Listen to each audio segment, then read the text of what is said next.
Hey everybody, welcome back to the channel.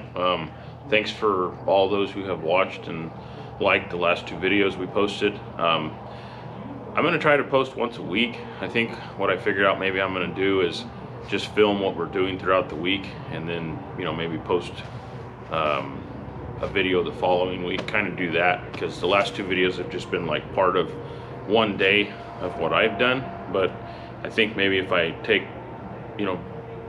video through the whole week and then just kind of break it down and put it all into one, kind of make it a little more interesting hopefully. But we're getting close to hay season. I had my first phone call yesterday to talk about scheduling cutting, so that should be coming up soon. That's exciting. But anyway, we're still in shop mode. We do have some field work to do. We may move some tractors out to the field today to do some almond mowing or sanitation mowing, and hopefully I can get some footage of that and kind of explain to you guys that practice that we do. So anyway, behind me is the flatbed that you guys saw in the last video.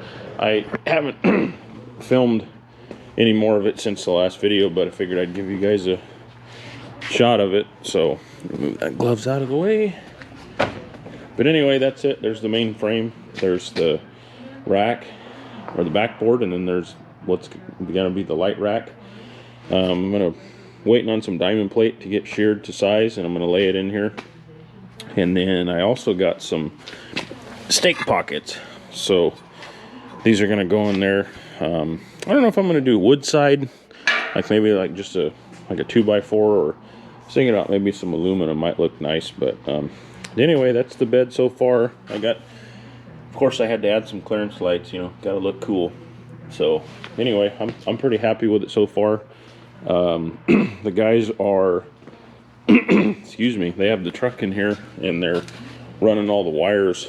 That way when we put the bed on, everything will be there. So we put a breaker and then a fuse panel up there. I don't know if you can see that, it's kind of dark. And then they got the wires all ran into the cab, and I'm gonna put the switches right there, right by the shifter, which is where the switch for the hydraulic clutch on the hydraulic pump is already. So anyway, yeah, like I said, we're in shop mode still, but we may start some tractors up this week or early next week to finish up our mummy mowing. Things are hopefully dried out enough so we could get started. So we're actually going to move tractors to the field today or tomorrow and check the field out and hopefully get rolling. So anyway, stay tuned. Thanks.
right, made some good progress on this bed. Let's check it out.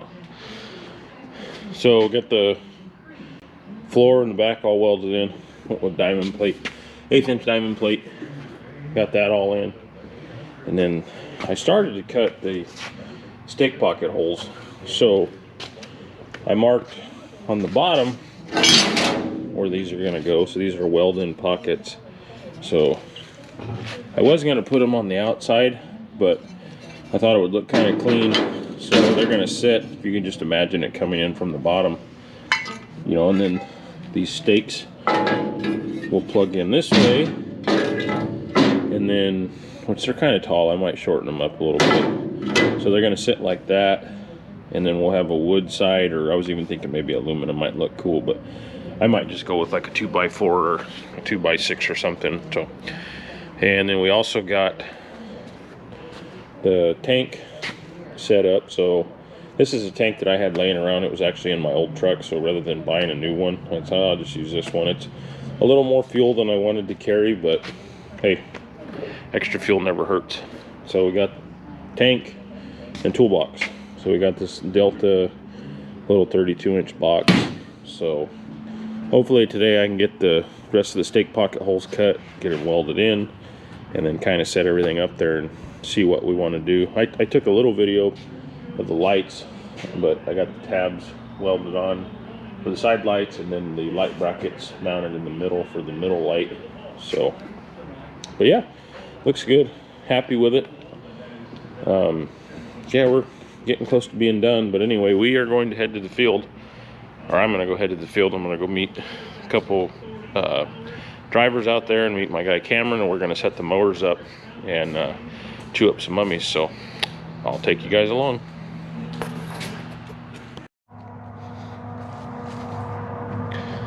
Okay, we're in one of our customers' almond orchards.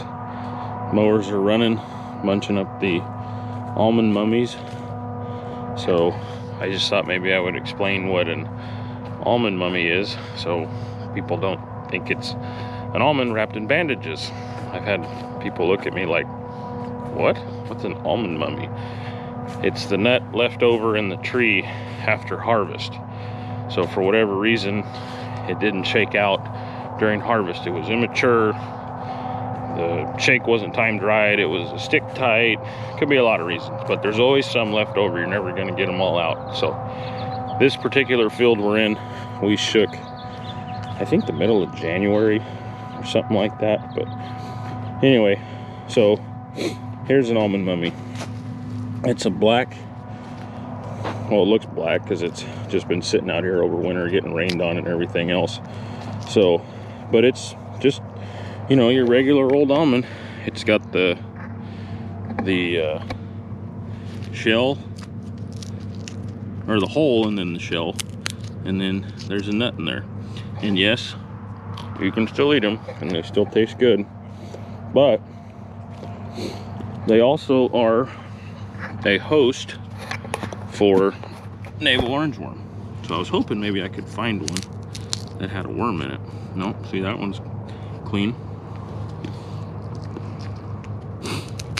But anyway, they're out here. So what we're doing, we're munching them up. We're destroying the hole, the shell, and the almond, because that almond is going to act as a host for pests to infest this upcoming crop. So the main one we're after is navel orangeworm.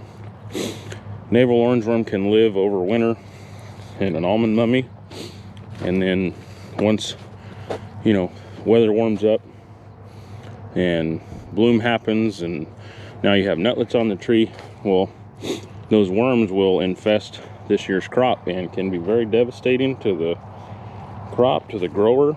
They get docked a lot for worm damage. So, well, this practice is, I guess, a non-chemical way to treat them, to get a jump start on them. So hopefully us doing this, we're going to reduce the amount of worms out here, and in turn reduce the number of worm sprays that the grower has to do. So anyway, the first step was shaking, and now we're in here mowing. So I took a few videos of the mowers, but I'm gonna walk over and show you what it looks like after the mower's gone by.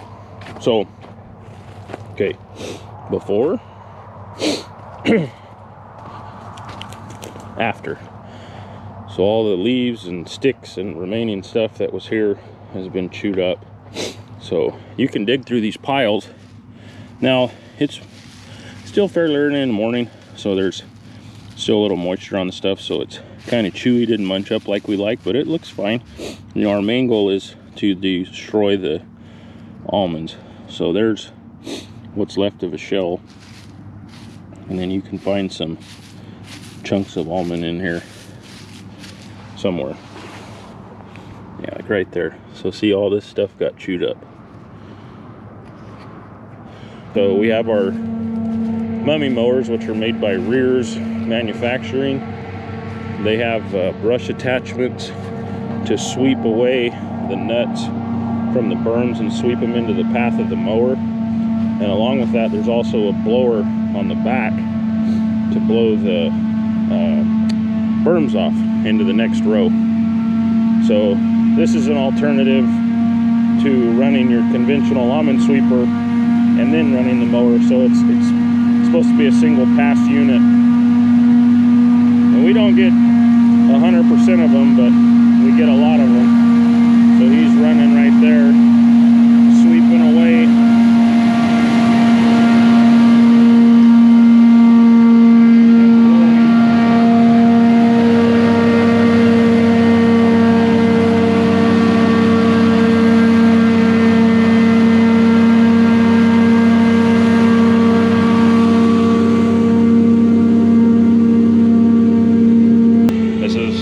Step 2, so shake and then mummy mow, and then the next thing we're going to do is harvest in August.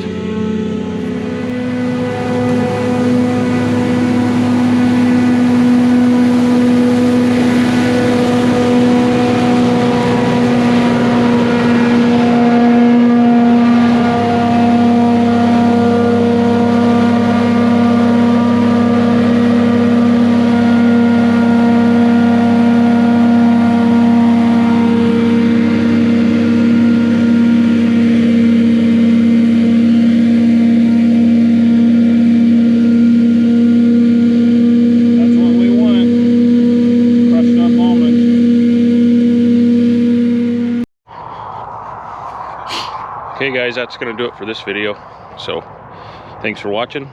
Comment, rate, subscribe, share, please. I'm really having fun doing these videos. It's more time consuming than I thought it would be. So shout out to you guys who have all those followers and post videos weekly, and that's awesome. It takes a lot of effort. So I'm gonna go drop service trailer off for the guys here, and then I am going to go back to the shop and hopefully finish up the flatbed. So see you next time.